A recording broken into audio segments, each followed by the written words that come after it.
Hello everyone and welcome back to another video. Today's one's going to be quite a special and unique one, especially for me. Hopefully you still find it informative though.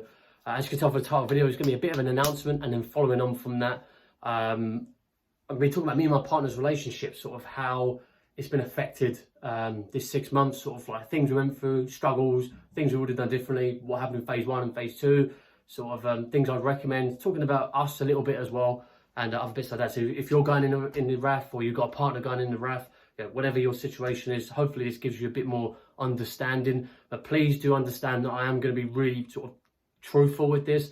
So things you might not like, things to maybe consider, but I'm going to be talking about me specifically, and sort of how we got through it to now having our own daughter here in our own house, and life is good. So without further ado, let's crack straight on. So I think the best way to actually start is to give a bit of context before I actually give the announcement. So during the early days of phase 1, I would actually say within the first week, I sort of had this real realization, that this is going to be, these 2.5 months could be the hardest time that we've had so far, past and presently. Bear in mind, we've almost been together for basically 3 years at this point. So, there's many different factors that went into the struggle. The fact that she was basically seven and a bit months pregnant, obviously very heavily pregnant, emotions flying all over the place. The fact that I'm going to be away and she had to sort of deal with that. The fact of, she met me outside the military, she's completely brand new. So that's obviously a big switch as well. And all these multiple different things. And then for me on my end, changing as a person, I really wanted to try and change the person in the RAF and sort of open my mind to it. So I did change a lot, and sort of like being away as well, it's going to be the hardest point. And I sort of realised, I was like, I know this is going to be hard. I know there's going to be late nights. There's going to be times I probably won't be able to speak to her, this, that and the other. And I thought, if we could survive this, if we can grizz this out, there is no reason why me and her shouldn't be looking at getting married afterwards. That's enough for me. If she can stay loyal to me and I can stay loyal to her, there is absolutely no reason why we shouldn't be looking at getting married. That's enough in my eyes.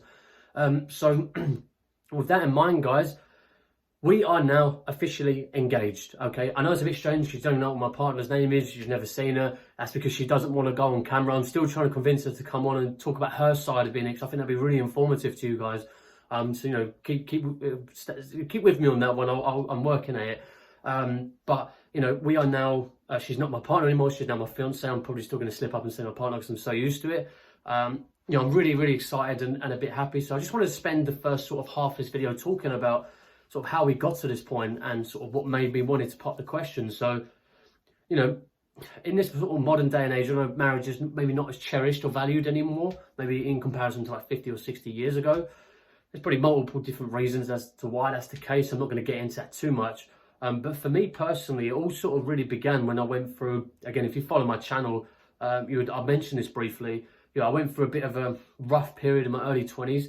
And, from that, I sort of took that bad time and turned it into a good thing. And I went through a bit of a self-improvement phase, from everything, from physical, mental, spiritual, financially, the whole lot. And sort of when I came to the point of looking at relationships, I've always been in relationships in and out virtually every year from like the age of 14 or 15. So mainly on the sense of like, not necessarily like every year new partner, as in like, every year I was with someone, whether it was a new person next year or the same person, if that makes sense. But it just never really worked out. Some of them were long, some of them were short. And I could just never find like that one person I wanted to be with. Like I always liked the idea of sort of like that not fantasy, that sort of spiritual wish, finding a one sort of thing. I always believe that it can happen if your mind is set right. But back then I never really thought about it. I just thought I want to be with someone, but that was as far as it goes. It's like a lukewarm sort of reasoning for someone, and anyone that came along, you have to, in a weird way, like vet them. You have to sort of like try. That's why you get to know them and see if they're compatible with you and what you want. I didn't really have any standards because I thought, well, there's no point. I had a very weird way of doing it, and I was really annoyed because I really wanted to try and find someone. I was wasting all this time and sometimes money on people who are just going on to dead ends and we're just ending and stuff. And I sort of noticed that. I sat there and I was really trying to be as open as I can myself. And, I became religious shortly after this. So I was like, I really want to be with someone long term. It's like, you can't just state that. Like things started coming into my head as what makes a long-term partnership work. from my end as well as theirs. And that started setting standards for who I would want to find, in terms of like setting your radar, if it makes sense, in your head or whatnot, trying to find someone. So after a few days or so, I started to then, instead of trying to just find someone for whatever reason, like there was no real reason to find someone, I started to find someone for marriage, okay? Because that kept coming into my head of marriage. And then I became religious. Obviously, there's a sort of a sacredness to it as well, so that's an added bonus. And then, strangely, I started coming up with all these different standards I want from someone. And, you know, some people might say standards are a bit, like, for example, I'll give one, like, I wouldn't want my sort of partner constantly going out partying on the weekends. I don't want that. I'm gonna expect her to want me to do that as well. So that's like one standard, and there's like many different ones. I won't get into now, to be here forever. And you know, they weren't like ridiculous expectations. It was just like baseline. It was more like just treat me with respect, communicate with me, things like that. And then fortunately, my partner came along. I'm not sure, shortly after that, I sort of went through that vetting, whatever you want to call it, process, and then you know, and I found that we was compatible, and I just thought, well, that's fine. Let's give it a try. You know, I'm not going to try and find anything else. She's got her foot through the door, and we both sort of seem to, and I've got my foot through the door as well, and we're just sort of working well. So I thought, we'll just solid, we'll just go along. Here we are now. We've, you know, we've got our own house, we've got a daughter now, and you know, life is quite good. So then that sort of brings us to our modern day. So some people maybe would ask, like, what is it about my partner, attributes or qualities that made me feel like I would like to propose? Because obviously there is an element of risk when it comes to proposing, in terms of like, you know, when you get divorced, 50-50, this and the other, that can happen. You know, I feel like for me, I can never be 100% sure that this is gonna happen, but in terms of like staying together forever, there's never 100%. People want to live in that fantasy world if it's 100%, it's never 100%. But I feel like we're as close as we can to 100%. You know, we're honest with each other as best as we can. We're faithful for each other, and you know, we're loyal to each other. You know, the whole 9 yards. She hasn't given me a reason at all. You know, I don't stalk her phone. I don't follow where she goes. I'm not that type of person. She hasn't given me a reason to doubt that, and I haven't given her a reason to doubt that either. And that's just how it's worked. But actually talking about the qualities, the first one is her being a mother. Okay, that's a big one for me. You know, for me, mother is, you know, I want to have children at some point, and it weren't just like, you know, just a mother and that's it. But I wanted to make sure that she understood that being a mother is by far the most important thing that she could ever have. You know, I didn't force her to think like that. I just wanted her to have that on herself, if that makes sense. The second one is that she was willing to give up her own career and her own business to have a family. Like that's a huge, like, I appreciate that a lot. I know how much, because she was actually being quite successful. She was sort of running her own little business, if it will, and she was doing really well with it. But she always knew how important children was to her, and she was willing to give up that in order to have it. So, you know, I'm always grateful for that. That was another big one. The third one is obviously like standing like loyalty and things to me. You know, the fact that she's gone through me with all my different stages of progress and sort of growing and things like this. She stuck by it through the sort of tough, you know, the thick and the, what's that called? The thick and the ugly? Is that what it's called? I don't know what I'm fucking saying this, but the thick of it, if you will. And, you know, the sort of last one is, you know, the fact that she wanted marriage as well, and she wanted a long-term commitment. That was a big one. Oh, and the sixth one actually is communication. Okay, now this is now actually moving on to the next part of the video. So, you know, communication is really key for anything. I'll get into more the RF stuff a little bit later. But I really wanted to state this part, is the main thing is about when it comes to any successful part, and this relates to the RAF, and we'll get into that in a bit, is communication. Now, I hear this all the time on TVs and, you know, YouTube videos or whatever, like in real life as well. Oh, communication is key, communication is key, communication is key, but then they always fail. And that's mainly because, to keep it simple, is that communication only works when your partner is saying things you don't like, okay? And you're able to accept it. Maybe not accept it and go, yeah, you're right, but like you're able to listen and take it in and go, is that true, is that not? Like, what's going on? It's a bit like freedom of speech, isn't it? It's like freedom of speech only really works when when people are saying things you don't like. Like that's freedom of speech. It's the same thing with communication, okay? People go, communication's key with me, communication is, and they say to someone, communicate with me, be honest with me, be open with me. And when they're fucking raw and open, they can't handle it. They go into a spiral and start crying their eyes out. And that's where we actually succeed really well. You know, when it comes to communication, I said to her, I don't care how I react. If I raise my voice, which I'm not saying I should, but the point is we ignore all the sort of nitty bitty bits in terms of raising voice, saying certain things. As long as we're getting to the core problem at the end, it doesn't matter what happens in between. It's fucking water under the bridge, who cares? And that's what we sort of agreed with. So, you know, when it comes to financial, I might approach her if I'm not happy with certain finances, because obviously our finances are not necessarily joined, but they are in theory, because not literally it's like a joint bank account, but, you know, our money is spent between us all now. If I'm not happy, I will go and say something to her. Okay? So, you know, and then we might argue, we might do a bit of a shouting match, but at the end of the day, we always come to a solution, always. That's happened all throughout our relationship. And I think that's why we've succeeded and we enjoy each other's time, because we know we can be open and honest. And, you know, I'll probably get into trouble with this one. Not with her, with people, probably people online. It's like the most controversial one. You know, when you have a girl comes in and goes, do I look okay in this? Okay. If she doesn't look okay, I'm going to say no. Okay. She asks for the honest truth from me. But then, however, on the other side, if she looks fine, I'm going to say, like, you look incredible. So, again, you know, communication is not nice, okay? It shouldn't be a nice thing, communication. It's a necessary thing. It's the wrong end. It's not nice, it's necessary. So, you know, in a summary of that, before we move on, you know, the first thing to keep in mind is that communication is key, whether you like it or not, whether the same thing that offends you, you have to sort of, like, relax as best you can. Again, I'm not saying you should sit there and be completely stoic, although stoicism is great. If you can be it, then fantastic. But at least let it, because they could be right and you could be wrong, okay? Or most of the time, actually, they tend to be right and you tend to be wrong, or maybe the other way around, I don't know. But the point is that listen to your partner, their concerns, maybe not that big a concern. And if you can vocalize it straight away, something small, you know, before it gets to something big, you can just nip it in the bud and it's done. It's done before, you know, before whatever, the dragon becomes fully fledged or whatever you want to call it, you know. So any issues, you know, just speak about them straight away. And then the next thing, and this is actually a point I recommend you guys doing, when it comes to minuscule problems, okay, little nitty picky things like, oh, you didn't put your shoes in, this, that, and the other. We came up with this really funny idea, well, I came up with it, not her. She ain't taking any credit for this. I came up with this one. Of the, like, for example, like my duties around the house, and this is something we agreed with as well. Yeah, we don't necessarily agree with 50-50. It's more like what she wants or what I want, and that's it. Okay, so, and then that's 50-50 in our eyes, if that makes sense. So, for example, mine's like the garden stuff, the bins, the rubbish, sort of all that sort of like, you know, making sure the house is locked up in the end, sort of making sure the electronics is off and things like that. Hers is more like the sort of house things, the sort of internal house, where a lot of mine's on the external house. It's quite natural. It's quite a normal sort of, you know, nuclear family household. If I find something I'm not happy with, instead of just like coming home from work where, you know, I'm stressed out or I've been revising all day and I'm just burnt out, we've got a printer in my room just next to me down there.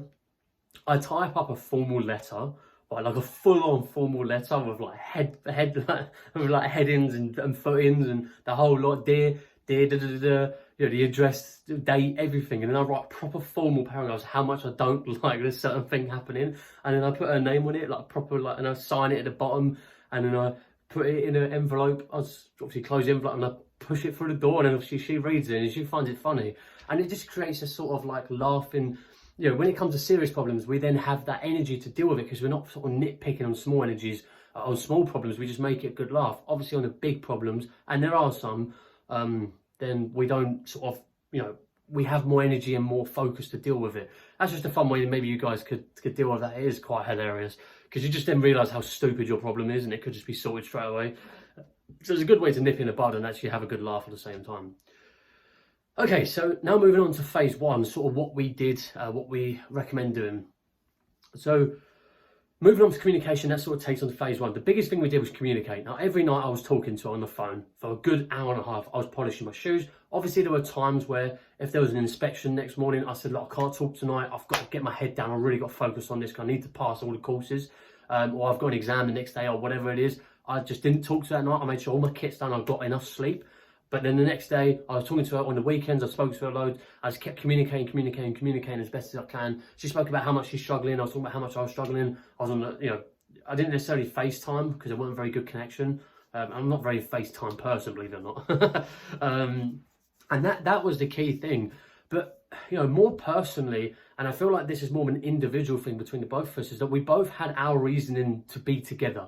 Now, one of the big ones, obviously, our daughter, because she was pregnant at the time, I needed to be there. But even if we didn't, we always had this question: would we actually be together if we didn't have the daughter? Now, that's a really hard question to ask, because it's a huge factor to have some pregnant. Your life changes. But I actually genuinely think we will when we really got down to it. I was looking for, again, bringing back to the original point at the start of the video, I was looking for someone for marriage. I was looking at all these different things, and she fit into that category for me.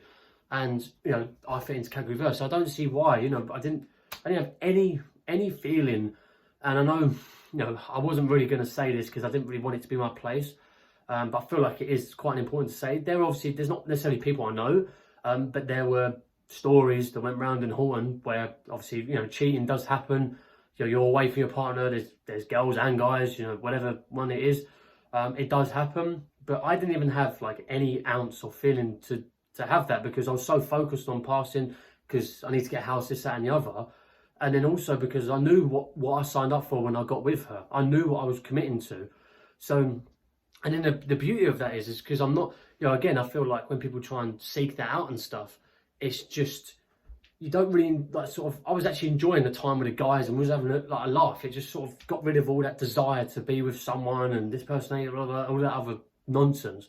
So I know for maybe some people who, who are going to have their partners going to Horton, she was completely in, trust me, she did not worry at all. I asked this question, okay?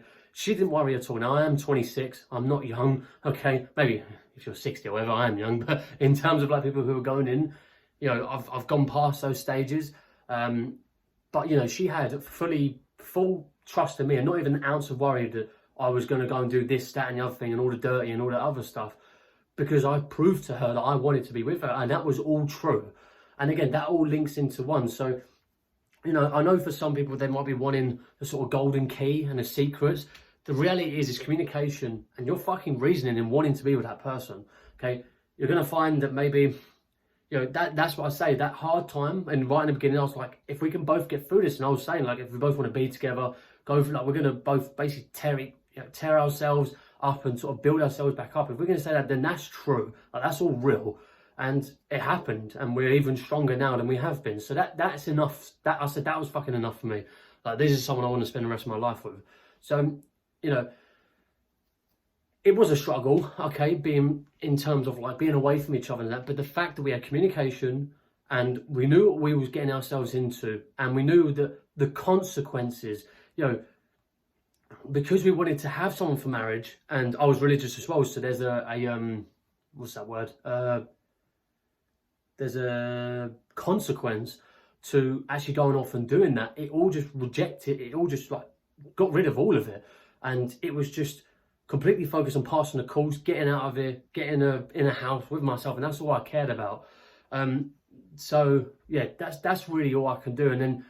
That's the really hard bits about phase one, was that, okay, being away was probably the hardest point. But the fact we had communication and we both knew that we wanted to be together, that was what got us through phase one. And that's all I can really say in terms of relationships. For people who may be looking at this, it's all personal. Obviously, relationships are not the same as mine. Mine's very unique. So yeah, the main thing you could do is communicate, find your reasoning for being there. That's the best one.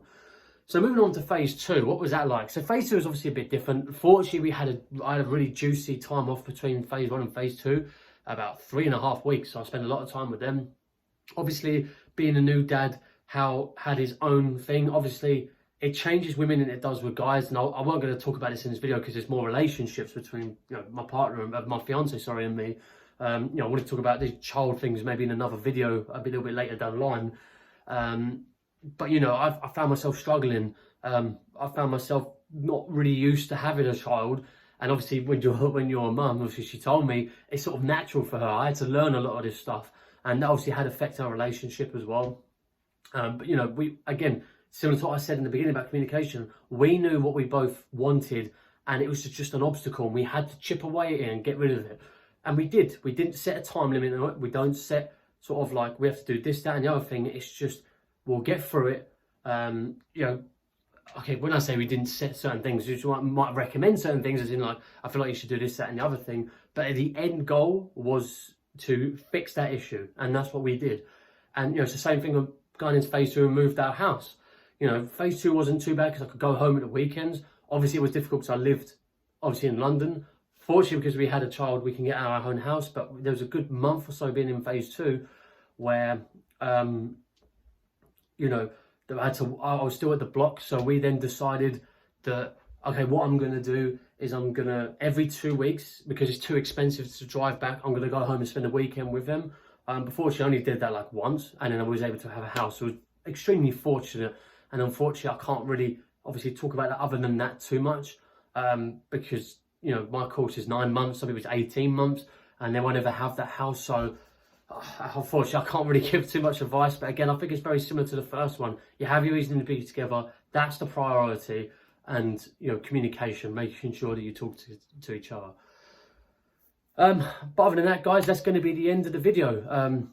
I try to dive in as much as I can. Obviously, there's a lot that does happen in relationships, and this, that, and the other thing. Obviously, just keep in mind the main 2 points of the video, as I've stated many times now, is communication, and having that soul love for each other gets you through any struggle.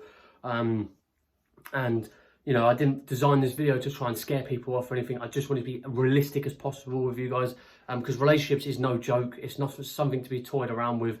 And it's something to cherish and be, what would you call it, and be happy with, I guess you could say. So yeah, that's going to be the end of the video. I hope you have enjoyed it and found it informative. If I haven't covered anything, or maybe I've covered very little, because again, this is a really wide subject. It's hard to fit in with a 21-minute video. Just drop in the comments. I'll try and answer as best as I can, like always. But thank you for staying around, and I will be trying to get out a few more videos. But yeah, that's going to be the end of the video. So I will see you in the next one. Take care. Bye-bye.